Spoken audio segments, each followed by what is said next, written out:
विभागाचे प्रमुख आदरणीय मुकणे सर, ज्योत्स्नाराव मॅडम, देवरे सर आणि सर्व विद्यार्थी मित्रमैत्रिणींनो, साधारणतः एक 10-12 विद्यार्थी या स्पर्धेमध्ये सहभागी झाले, या वक्तृत्व स्पर्धेमध्ये, आणि सर्वांनी चांगला प्रयत्न केला।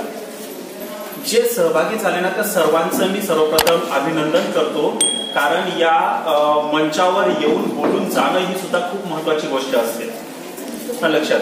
कारण जोपर्यंत तुम्ही सुरुवात करत नाही तोपर्यंत तुम्ही या क्षेत्रामध्ये पुढे जाऊ शकणार नाही। जर तुम्हाला या क्षेत्रामध्ये करिअर करायचं असेल, या क्षेत्रामध्ये तुम्हाला स्वतःचं नाव करायचं असेल, या माध्यमातून, या कलेच्या माध्यमातून जर तुम्हाला 2 पैसे कमवायचे असतील तर तुम्हाला कुठून तरी सुरुवात करावी लागेल, आणि तुम्ही सुरुवात केलेली आहे असं मी समजतो। मित्रांनो, वक्तृत्व ही एक अशी कला आहे की ती तुम्हाला खूप नाव मिळवून देऊ शकते, खूप यश मिळवून देऊ शकते आणि खूप पैसा देखील मिळवून देऊ शकते। मी तुम्हाला काही नावं सांगतो, ती नावं तुम्हाला माहिती असतील। रवीश कुमार तुम्हाला माहिती असतील, एनडीटीव्हीचे खूप अभ्यासू असे ते वक्ते आहेत आणि निवेदक आहेत। यांना वर्षाला 3 कोटी रुपये पॅकेज आहे। हे फक्त एका चॅनलवर चर्चा घडून आणतात आणि त्यांची जी काही मतं आहेत त्या विषयांवरची ती मांडत असतात, वस्तुस्थिती मांडत असतात। त्यानंतर प्रसून वाजपेयी म्हणून एक चांगले पत्रकार आहेत, त्यानंतर निवेदक आहेत, ते सुद्धा एक मोठं नाव आहे, त्यांना सुद्धा चांगलं पॅकेज असणार आहे। जर तुम्ही भारताच्या राजकीय क्षेत्रामध्ये थोडीशी एक नजर टाकली तर तुमच्या असं लक्षात येईल, जे तुम्हाला माहिती आहेत असे लोक मी तुम्हाला सांगतो। तुम्ही अटल बिहारी वाजपेयी यांना ऐकलेलं असेल, भारतातील टॉपचा वक्ता होता। त्यांचं वक्तृत्व म्हणजे खूप सुंदर, ऐकत राहावं असं वाटायचं। त्यानंतर तुम्हाला नरेंद्र मोदी माहिती असतील, ते सुद्धा भारतातील खूप मोठे वक्ते आहेत। उद्धव ठाकरे हे खूप चांगले वक्ते आहेत, कारण त्यांचे वडील सुद्धा खूप चांगले वक्ते होते आणि त्यांचे आजोबा अजून चांगले वक्ते होते। ही जी परंपरा आहे ना ती एकदा निर्माण झाली की घरामध्ये पुढच्या पिढीपर्यंत सुद्धा जात असते। शरद पवार, आज तुम्हाला त्यांचं बोलणं समजत नसेल, पण एक खुसखुशीत पद्धतीनं, खूप छान पद्धतीनं बोलणारे ते वक्ते होते। आचार्य अत्रे हे नाव फक्त तुम्ही ऐकलं असेल, पण हजारोंच्या सभा गाजवणारा हा माणूस होता। आणि आज जर तुम्ही युट्यूबवर बघितलं तर हरी नरके हे खूप चांगले वक्ते आहेत। त्यांच्या विद्यार्थी दशेमध्ये त्यांनी खूप साऱ्या स्पर्धा गाजवलेल्या आहेत, पुढे ते प्राध्यापक झाले आणि अभ्यासक आहेत, संशोधक आहेत। अविनाश धर्माधिकारी, चाणक्य स्पर्धा परीक्षा केंद्र जे आहे पुण्यामध्ये, त्याचे ते प्रमुख आहेत, ते सुद्धा खूप मोठे वक्ते आहेत। त्यांचे तुम्ही युट्यूबवर जरा सर्च करा, तुमचं असं लक्षात येईल की पुण्यामध्ये हजारो विद्यार्थ्यांसमोर 2-2 तास भाषण करणारा हा वक्ता आहे लक्षात। तर अशी ही जी वक्तृत्व कला आहे, जी खरं तर विद्यार्थी दशेमध्ये फुलत असते, आपल्यामध्ये ती आपल्याला रुजवावी लागते, आत्मसात करावी लागते। तरी बोलण्याची कला आहे, वक्तृत्व कला म्हणजे बोलण्याची कला आहे।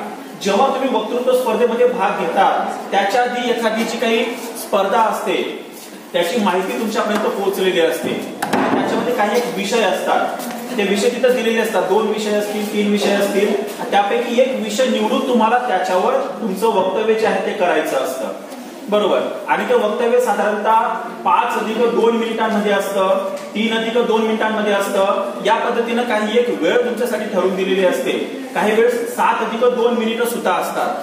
तर तुम्हाला ज्या वेळेची मर्यादा दिलेली आहे त्या वेळेच्या आतच तुम्ही तुमचं वक्तृत्व जे आहे ते पूर्ण करायला हवं। म्हणजे तुम्हाला 3 मिनिटं जर वेळ दिलेली असेल तर तुम्ही 3 मिनिटापेक्षा कमी बोलता कामा नये, आणि 5 मिनिटाच्या आत तुम्हाला संपवायचं असेल तर 5 मिनिटापेक्षा जास्त बोलता कामा नये। जर तुम्ही व्यावसायिक पद्धतीनं या स्पर्धांमध्ये उतरत असणार तर तुम्हाला वेळेची मर्यादा पाळावीच लागते, आणि मी सुद्धा परीक्षण करताना ती मर्यादा पाळलेली आहे। जे वेळेपेक्षा कमी बोलतात आणि वेळेपेक्षा जास्त बोलतात ते बाद होतात स्पर्धेतून, आणि म्हणून हे सगळ्यात आधी आपण पाळायला हवं। कारण आपण स्पर्धा म्हणून तिथं उतरलेलो आहोत, आणि म्हणून स्पर्धेचे नियम आपल्याला फॉलो करावेच लागतील। समजा क्रिकेट आहे आणि कुणी बाउंड्रीच्या बाहेर जाऊन जर कॅच पकडत असेल तर आपण त्याला आऊट देऊ का? नाही, म्हणून इथं सुद्धा ते आपल्याला पाळायचं असतं। तर तुमच्या समोर 2-3 विषय असतात, त्यापैकी एका विषयाची निवड तुम्ही करायला हवी, आणि तो विषय असा निवडायला हवा की ज्याची काही एक माहिती तुम्हाला आहे, ज्याची काहीतरी पूर्वतयारी तुमची झालेली असेल, जो तुमच्या अभ्यासक्रमाशी निगडीत असेल, किंवा तुमचं त्या विषयाचं वाचन चांगलं असेल, तुम्हाला माहिती असेल त्या विषयाची, असा विषय तुम्ही निवडायला हवा। आणि मग नुसतं मला माहिती आहे मग तेवढ्याच भांडवलावर किंवा तेवढ्याच रसदीवर बोलणं योग्य नाहीये। तुम्ही त्या विषयाशी संबंधितची अजून जास्तीची माहिती आहे ती तुम्ही पुस्तकांमधून शोधायला हवी, वर्तमानपत्रांमधून शोधायला हवी, नियतकालिकांमधून शोधायला हवी, कोश वाङ्मयाचा वापर करायला हवा, इंटरनेटचा वापर करायला हवा. जिथून तुम्हाला ती माहिती मिळेल तिथून ती मिळवायला हवी. आणि जे चांगले वक्ते आहेत, ज्यांचा अभ्यास आहे त्या विषयाचा, त्यांच्याशी चर्चा करायला हवी जर तुम्हाला खरंच या क्षेत्रात करिअर करायचं असेल तर. लक्षात. आणि मग ती माहिती मिळवल्यानंतर तुम्ही ते मुद्दे जे आहेत ते मुद्दे लिहून ठेवायला हवेत एका कागदावर. ते तुमचं कच्चं लेखन राहील. तुम्ही मुद्दे लिहून ठेवलेले आहेत. सुरुवातीला काय बोलणार आहात, मध्ये काय बोलणार आहात, शेवट काय करणार आहात, कोणकोणते मुद्दे तुम्ही तुमच्या 5 मिनिटांमध्ये 7 मिनिटांमध्ये मांडणार आहात, त्यांचा एक क्रम आपण ठरवून घ्यायला हवा. आणि नंतर त्याचं स्क्रिप्ट आपण लिहून घ्यायला हवं. स्क्रिप्ट लिहिणं खूप महत्वाचं असतं, कारण लिहिताना आपण विचारपूर्वक वाक्यरचना करत असतो. आपण त्या ठिकाणी काही म्हणी असतील, काही वाक्प्रचार असतील, काही दृष्टांत असतील, काही उदाहरणं असतील, काही गीत असतील, त्यांचा आपण समावेश करायला हवा. ज्यामुळे आपलं जे काही वक्तृत्व आहे ते वक्तृत्व काय होईल, उठून दिसेल, त्याला शोभा येईल, इतरांपेक्षा वेगळं ठरेल. आणि ते जे आपण म्हणी वगैरे वापरणार आहोत ते विषयाशी संबंधित असायला हव्यात. अर्थामध्ये आपण जे बोलतो आहोत त्याच्या अर्थामध्ये भर घालणाऱ्या हव्यात. ही गोष्ट आपण जी आहे ती पाळायला हवी. आणि सुभाषिते, म्हणी, उदाहरणं वगैरे यांचा वापर खूप नको करायला आणि खूप कमी पण नको करायला, योग्य ठिकाणी करायला हवा. आणि आपण ज्या विषयावर बोलत आहोत, बोलणार आहोत, बोलताना त्या विषयाच्या सर्व पैलूंवर आपण प्रकाश टाकायला हवा. हे खूप महत्वाचं आहे. म्हणजे आपण इथे गप्पा करायला येत नाही. आपण इकडे आपला अनुभव जरी सांगायचा असेल तर त्या विषयाच्या अनुषंगाने सांगायला हवा. आणि तेवढ्या 30 सेकंदामध्ये 25 सेकंदामध्येच तो अनुभव आपण आपला सांगायला हवा. कारण आपल्याला अजून बोलायचं आहे, इतर मुद्द्यांवर सुद्धा, इतर पैलूंवर सुद्धा आपल्याला प्रकाश टाकायचा आहे. आणि म्हणून आपण त्या पद्धतीनं लिहून ठेवायला हवं. नुसतं लिहून उपयोगाचं नाहीये. लिहिल्यानंतर तेवढ्या वेळेमध्ये आपण ते भाषण पूर्ण करू शकतो का, त्यासाठी घरी सराव करायला हवा. आपला एखादा मित्र असेल, मैत्रीण असेल किंवा आरसा असेल, त्याच्या समोर उभा राहून घड्याळ लावून आपण तेवढ्या वेळेमध्ये आपलं भाषण बसवायला हवं. त्यासाठी आपण 2दा 4दा 6दा सराव करायला हवा. आणि त्यानंतर जर आपल्याला चांगलं बोलता येत असेल आता त्या विषयावर, ज्या म्हणी आपण घेतलेल्या आहेत, जे उदाहरणं आपण घेतलेले आहेत, त्यांचा योग्य ठिकाणी वापर आपल्याला करता येत असेल तर त्या दृष्टीने आपण प्रयत्न करायला हवा. तर आपलं वक्तृत्व खूप चांगलं होऊ शकतं, इतरांपेक्षा वेगळं ठरू शकतं. आकर्षक सुरुवात असायला पाहिजे. दुसरी गोष्ट, सुरुवात करताना मी आता अमुक अमुक विषयांवर माझं मत मांडणार आहे आणि तरी तुम्ही सर्वांनी शांतपणे ऐकून घ्यावं, हे बोलायची काही गरज नाही. तुम्ही जर चांगलं बोलत असणार तर तुम्हाला शांतपणे ऐकूनच घेतील लोक. तुम्ही महत्वाचे मुद्दे मांडत असणार तर तुम्हाला ऐकूनच घेतील लोक. तुम्ही इतरांपेक्षा वेगळं काहीतरी बोलत असणार तर तुम्हाला ऐकूनच घेतील लोक. आणि म्हणून हे सांगायची भाषणामध्ये गरज नाही. जर तुम्हाला खरंच स्पर्धक म्हणून पुढे उतरायचं असेल तर हे वाक्य कधीही वापरायचं नाही. ही गोष्ट लक्षात घ्या. लक्षात. त्यानंतर मुद्देसूदपणा मी तुम्हाला सांगितला. आवाजातील चढ उतार खूप महत्वाचा असतो. तुम्ही ज्या पद्धतीनं मुद्दा मांडतात, आता बघा माझ्या बोलण्याकडे लक्ष द्या. तुम्ही ज्या पद्धतीनं मुद्दा मांडतात, बघा मला हे तुम्हाला जास्त पटवून सांगायचंय, मी त्या पद्धतीनं आवाजामध्ये चढ उतार आणला, त्याच पद्धतीने हातवारे करतोय. इकडचा हात इकडे असा करत नाही, इकडचा हात इकडे करत नाही. त्याच पद्धतीने जेवढी आवश्यकता आहे तेवढेच फक्त मी हातवारे करतोय. लक्षात. बोलताना मी तुमच्या समोर आज या विषयावर बोलणार आहे असं मागे पुढे होता कामा नये. तुम्ही व्यवस्थित उभे राहा. तुमचे हात जे आहेत त्या हातांचं काय करायचा खूप मोठा प्रश्न असतो. हे असे जोडून ठेवायचे का? नाही, असे पण नाही जोडून ठेवायचे. हे असे मागे करायचे का? असे मागे पण नाही करायचे. लक्षात. आणि मग यांचं काय करायचं, असं का मग अशा पद्धतीनं? असं सुद्धा नाही. जसं तुम्ही बोलतात त्या पद्धतीनं त्या हातांच्या हातवारे जे आहेत ते नैसर्गिकपणे व्हायला हवे. बघा मी कसं सांगतोय आता, नैसर्गिकपणे ते व्हायला हवे. खूप जास्त नाही आणि असं पूर्ण स्थिर सुद्धा नाही. तर ही गोष्ट खूप महत्वाची आहे. आपण व्यवस्थित उभं राहायला हवं. अनावश्यक हालचाली आपण टाळायला हव्या. अनावश्यक हातवारे आपण टाळायला हवे. विषयाला अनुरूप, मुद्द्यांना अनुरूप आपण हालचाल जी आहे ती करायला पाहिजे. हे खूप महत्वाचं आहे. ही पथ्य आपण पाळायला हवे. आपली विषयावर पकड असायला पाहिजे. कारण आपण तयारी केलेली असते, त्या पद्धतीने आपण मुद्दे मांडलेले असतात. तुम्ही जर फक्त पाठ केलेलं असेल आणि कुठंतरी तुम्ही विसरलात, त्याच्या पुढचं सगळं जे आहे ते कोसळतं. म्हणून पाठ नाही करायचं, समजून घ्यायचं. मुद्दे आपल्या डोक्यात ठेवायचे, समोर पण नाही ठेवायचे. एक लक्षात घ्या, वाचून दाखवणं म्हणजे वक्तृत्व नाही. वाचून दाखवायचं नसतं. तुम्ही आज वाचले ना कुणीतरी हरकत नाही, तुम्ही पहिल्यांदा स्टेजवर आलेला आहात, पण मग तुम्हाला स्पर्धक म्हणून गृहीत धरलं जाणार नाही, ही पण गोष्ट लक्षात घ्या. पण इथे येणं सुद्धा महत्वाचं आहे. इथे येताना काही जणांचे पाय थरथरले असतील, घसा कोरडा पडला असेल, काही शब्द बाहेर यायच्या वेळेच्या आजच्या राहून गेले असतील. ही सुरुवात आहे, पुढच्या वेळेस असं होणार नाही. किंवा झालं तरी आता जी तीव्रता होती ती तीव्रता कमी झालेली असेल. विषयावर पकड आपल्या असायला हवी, ती सैल होता कामा नये. इथं आल्यावर गप्पा करू नये. दुसरी गोष्ट, बोलताना जेव्हा आपण बोलत असतो तर बोलताना काही मुद्दे हे परीक्षकांकडे बघून आपण बोलायला पाहिजे. काही स्टेजशी संबंधित असतील तर त्यांच्याकडे बघून आपण बोलायला पाहिजे. आणि इतर वेळेस आपण प्रेक्षक जे असतात, जे समोर बसलेले असतात, श्रोतृवर्ग, त्यांच्या डोळ्यात डोळे घालून आपण बोलायला हवं. लक्षात, असं वर बिलकुल नाही, खाली असं बिलकुल सुद्धा नाही, इकडे नाही इकडे नाही, बिलकुल. म्हणजे प्रत्येकाचा चेहरा आपल्याला दिसणार आहे असं नाही बरं का. चेहरा नाही दिसत त्यावेळेस आपल्या डोळ्यासमोर आपला विषय असतो, पण तरी देखील आपण आय कॉन्टॅक्ट जो आहे तो आपला साधला जायलाच पाहिजे. जर तुमचा आय कॉन्टॅक्ट घडला तर तुमचं वक्तृत्व मार खातं, हे लक्षात घ्या. म्हणून हे खूप महत्वाचं आहे. म्हणजे समोर बसलेल्या प्रत्येकाला असं वाटायला पाहिजे की माझ्याकडे बघून सर बोलतायत, किंवा केव्हाही हा व्यक्ती माझ्याकडे बघू शकतो, तो तुम्हाला ऐकतो आहे, तुम्ही त्याच्याशी बोलता आहात. वक्तृत्वामध्ये ही गोष्ट खूप महत्वाची असते. आणि म्हणून प्रेक्षकांकडे बघून आपण आपलं वक्तव्य जे आहे ते करायला पाहिजे. म्हणून मागे पुढे इकडे तिकडे होता कामा नये, मी सुरुवातीला सांगितलं. आणि अजून एक, डायसवर बऱ्याचदा काही लोकांना माझं असं म्हणणं आहे की मूठ डायसवर मारता कामा नये, किंवा मला असं म्हणायचं आहे, हात सुद्धा मारता कामा नये, हे लक्षात घ्या. या गोष्टी टाळायला जायला पाहिजे, तर तुमचं वक्तृत्व जे आहे ते चांगलं होऊ शकतं. आणि बऱ्याचदा बोलताना विद्यार्थी कसं करत असतात की मी थोडं 1 मिनिट ऐकणार तर बरं होईल, संपणार आहे माझं बोलणं आता. मी तुम्हाला आता असं सांगणार होतो की अडखळणं नको. तयारी केलेली असेल तर मग तुम्ही अडखळणार नाही. ओघवतेपणा असायला पाहिजे. नदीचा प्रवाह कसा असतो बघा, आपोआप उताराकडे तो वाहत असतो, तो कुठे अडखळतो आणि मग पुढे जातो का? नाही. ओघवतेपणा याला म्हणतात. भाषेवर प्रभुत्व असायला पाहिजे आपलं. भाषेवर प्रभुत्व केव्हा येऊ शकतं? जेव्हा आपण वाचन करतो, जेव्हा आपण ऐकतो लोकांचं, तेव्हा आपलं भाषेवर प्रभुत्व येऊ शकतं. वाचनाला पर्याय नाहीये, लक्षात. जर तुम्हाला या क्षेत्रामध्ये खरंच करिअर करायचं असेल तर मी तुम्हाला असं सांगेल की तुम्ही नियमित वाचत राहायला पाहिजे. बरेच विद्यार्थी काय करतात, वक्तृत्व स्पर्धा येते एखादी, त्यांचं माहिती पत्रक आलेलं असतं आणि मग ते मला भेटतात आणि मग सांगतात की सर असा असा विषय आहे आणि याच्याबद्दलचं जे काही मटेरियल आहे ते कुठं शोधू. मी त्यांना सांगेल की जर तुम्हाला वक्ता म्हणून उभं राहायचं असेल तर तुम्हाला त्या विषयाशी संबंधित काहीतरी सुरुवातीला माहिती असायलाच पाहिजे, तेवढं तुमचं वाचन असायलाच पाहिजे. मग हे वाचन तुम्ही कुठून करणार? आता बघा, आपत्कालीन व्यवस्थापन हा विषय होता, नोटाबंदी हा विषय होता, बरोबर. तर या विषयांवर पुस्तकं असतात. नोटाबंदीवर खूप सारं वर्तमानपत्रांमधून लिहिलं गेलेलं आहे, नियतकालिकांमधून लिहिलं गेलेलं आहे, रविवार पुरवण्यांमधून लिहिलं गेलेलं आहे, शनिवार पुरवण्यांमधून लिहिलं गेलेलं आहे. जर तुम्ही नियमितपणे वर्तमानपत्र वाचत असणार तर तुम्ही चांगलं वक्तृत्व करू शकणार. कारण बरेचसे विषय हे तात्कालिक असतात.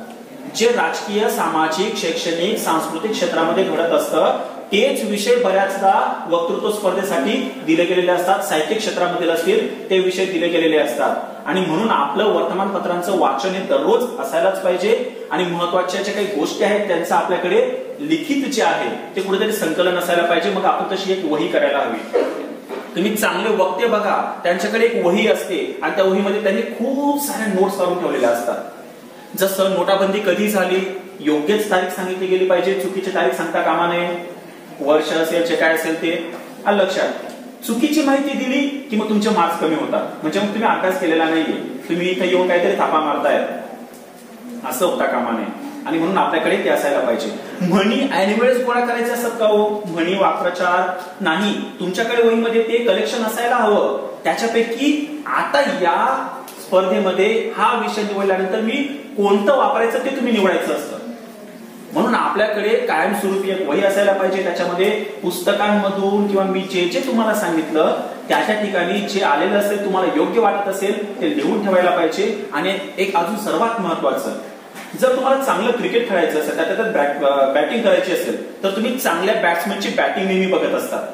तसं तुम्हाला चांगलं जर या क्षेत्रामध्ये करिअर करायचं असेल तर चांगले जे वक्ते आहेत त्या वक्त्यांना नेहमी ऐकायला हवं. आता तुम्ही चांगले वक्ते कुठे शोधणार? तर बऱ्याचदा आपल्याला आपले जे शिक्षक शिकवत असतात तर ते व्यवस्थित मुद्देसूदपणे भाषेवर त्यांचं चांगलं प्रभुत्व असतं, अशा पद्धतीनं ते तुम्हाला वर्गामध्ये शिकवत असतात. त्यांचं थोडं ऑब्झर्वेशन करायला हवं, निरीक्षण. तुम्ही कोणत्याही क्षेत्रामध्ये करिअर करायचं असेल ना, निरीक्षण खूप महत्वाचं आहे. आणि मग अजून एक आहे की युट्यूबवर खूप सारे व्याख्यानं आहेत. हरी नरकेंची पाहिजे तेवढी व्याख्यानं आहेत. त्यानंतर अविनाश धर्माधिकारी यांची हवी तेवढी व्याख्यानं आहेत. शिवाजीराव भोसले म्हणून खूप मोठे वक्ते होते, ते औरंगाबाद विद्यापीठाचे कुलगुरू सुद्धा होते, त्यांचे युट्यूबवर व्याख्यानं आहेत. तर यांचं जर तुम्ही ऐकलं आणि त्याचं अनुकरण जर तुम्ही केलं तर तुम्ही चांगले वक्ते होऊ शकतात. लक्षात. म्हणजे आपल्याला वाचन करायचं आहे, निरीक्षण करायचं आहे, अनुकरण करायचं आहे, नोट्स काढून ठेवायचे आहेत, स्वतःची एक वही मेंटेन करायची आहे आणि सातत्याने प्रत्येक स्पर्धेमध्ये आपल्याला सहभागी व्हायचं आहे. नाहीतर मग वर्षभरामध्ये एखाद दुसऱ्या स्पर्धेमध्ये सहभागी झालं, खूप झालं, आता मला मुलं ओळखायला लागले, हे काही उपयोगाचं नाही. सातत्याने मग ते कुठेही असू दे.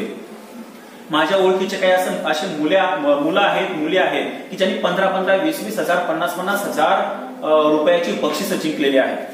मी आतापर्यंत 4-5 स्पर्धांना परीक्षक म्हणून गेलेलो आहे. दिवसभर स्पर्धा चालतात. तुम्ही अजून अशा स्पर्धा बघितलेल्या सुद्धा नसणार. अक्षरशः 7-7, 8-8 तास मी परीक्षण केलेलं आहे. महर्षी दयानंद महाविद्यालयामध्ये आचार्य यात्रे स्पर्धा होते, 49वी स्पर्धा होती, मी तिथे गेलो होतो. त्याच्या आधी 48 स्पर्धा झालेल्या होत्या. आता त्याला 5-6 वर्ष झाली, म्हणजे 55-56वी ती स्पर्धा असेल. आचार्य यात्रे यांच्या नावाने शांताबाई शेळके आधी भरवायच्या. अशा स्पर्धा 10-10 तास चालतात. सगळ्यांचं रेकॉर्ड ठेवावा लागतो, नोंद ठेवावी लागते आणि मग तो निकाल जाहीर करावा लागतो. प्रचंड कस लागतो. पुढे म्हणजे जेव्हा तुम्ही या वक्तृत्व स्पर्धांमध्ये नाव कमवता, स्वतःचं करिअर करता, पैसा तर मिळतो, यश तर मिळतच. तुम्ही ज्या क्षेत्रामध्ये जातात त्या क्षेत्रामध्ये नेतृत्व पण करू लागतात. लक्षात घ्या, अटल बिहारी वाजपेयी यांच्याकडे नेतृत्व का गेलं? ते खूप चांगले वक्ते होते, माणूस म्हणून चांगले होतेच. नरेंद्र मोदी यांच्याकडे नेतृत्व का गेलं? इतर गोष्टी मला माहिती नाही, पण त्यांचं वक्तृत्व चांगलं आहे. लक्षात. ज्याचं वक्तृत्व चांगलं असतं तो त्या क्षेत्रामध्ये आपोआप पुढे जातो. ही गोष्ट कधीही विसरू नका. आणि मग मी ज्या पद्धतीने तुम्हाला सांगितलेलं आहे त्या पद्धतीने तुम्ही तयारी करा. तुम्हाला काही अडचणी असतील तर आम्ही महाविद्यालयामध्ये असतो. मला आपल्या कॉलेजमध्ये धांडे सरांचं बोलणं खूप आवडतं. धांडे सर खूप प्रभावीपणे आणि खूप सुंदररित्या बोलत असतात. त्यांची बोलण्याची जी शैली आहे ना ती मला खरंच खूप आवडते. ते इथं नाहीये. मला महाविद्यालयामध्ये मुकणे सरांचं बोलणं सुद्धा आवडतं. मुकणे सर शांतपणे बोलत असतात आणि महत्वाचे मुद्दे बऱ्याचदा मांडत असतात. बोलताना आपण समोरच्याच्या भावनांना, समोरच्या विचारांना आवाहन करायला हवं. आलं लक्षात. भावनांना, विचारांना आवाहन करणे सोपी गोष्ट नसते. भाषेद्वारा ते साधता येतं. सलग व्यवस्थित मुद्देसूदपणे आपण बोलत असू तर ते साधता येतं. पुनरावृत्ती नको. पुनरावृत्ती म्हणजे काय? पहिला जो मुद्दा मांडला तोच पुन्हा 2-3 मिनिटांनंतर मांडला, पुन्हा दुसऱ्यांदा मांडलेला मुद्दा 5-6 मिनिटांनंतर मांडला. अशी पुनरावृत्ती तुम्ही करणार असणार तर मग तुमचं वक्तृत्व हे प्रभावी होऊ शकत नाही. तर अशा काही महत्वाच्या गोष्टी आहेत की तुम्हाला या माझ्या मार्गदर्शकपर भाषणामधून सांगितलेल्या आहेत. मला अशी अपेक्षा आहे, अशी खात्री आहे की तुम्ही नक्कीच या गोष्टींचा अवलंब जो आहे तो करणार तुमच्या विद्यार्थी जीवनामध्ये आणि एक चांगले वक्ते बनण्याचा प्रयत्न तुम्ही करणार.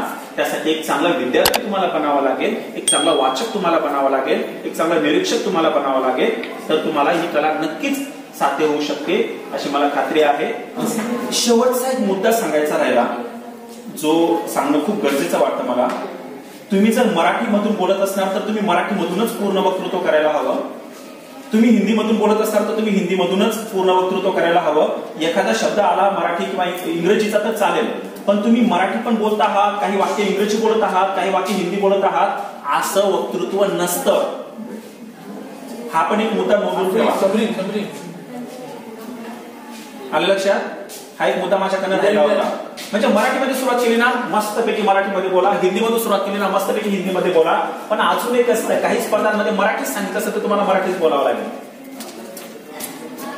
आलं लक्षात. आणि म्हणून भाषांवर प्रभुत्व ही खूप मोठी गोष्ट आहे. PV नरसिंह राव नावाचे भारताचे प्रधानमंत्री होते. त्यांचं 15 ते 16 भाषांवर प्रभुत्व होतं. ज्या राज्यांमध्ये जायचे त्या राज्यांमधील भाषांमधून ते बोलायचे. इंदिरा गांधी यांचं 13 ते 15 भाषांवर प्रभुत्व होतं, बरोबर ना सर? आणि हे त्या राज्यांमध्ये गेल्यानंतर त्या भाषांमधून बोलायचे. आपल्याला एवढ्या भाषांवर जाऊ द्या, पण किमान मराठी, हिंदी आणि तुम्ही आता शिकत आहात इंग्रजीचा प्रयत्न करा. आम्हाला आमच्या काळात नाही फार जमली ती, पण हिंदीमध्ये बोलत असणार चांगली गोष्ट आहे, हिंदीमध्ये बोलत असणार चांगली गोष्ट आहे. पण ज्या भाषेमध्ये सुरुवात करणार त्याच भाषेमधून सलग बोला, मध्ये मिक्स करू नका. धन्यवाद. थांबतो.